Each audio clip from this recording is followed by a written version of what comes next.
பொங்கல் வரப்போகிறதுனால வீட்டில் இருக்கக்கூடிய வேலைகள் எல்லாத்தையுமே கொஞ்சம் கொஞ்சமாக பார்த்து எல்லாத்தையும் க்ளீன் பண்ணி வச்சாச்சு. இன்றைக்கி பார்த்திங்க அப்படின்னா, ஹஸ்பண்டோட மாமா பொண்ணுக்கு பொங்கல் படி கொடுக்குறாங்க.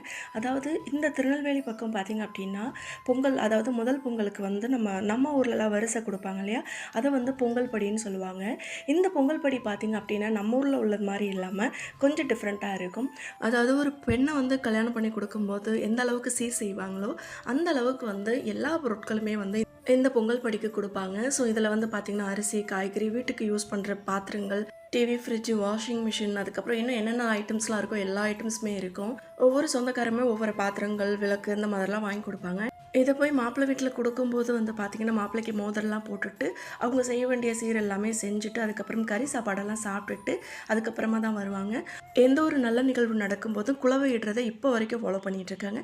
உங்கள் ஊரில் எப்படின்னு சொல்லி மறக்காம கமெண்ட்டில் சொல்லுங்கள்.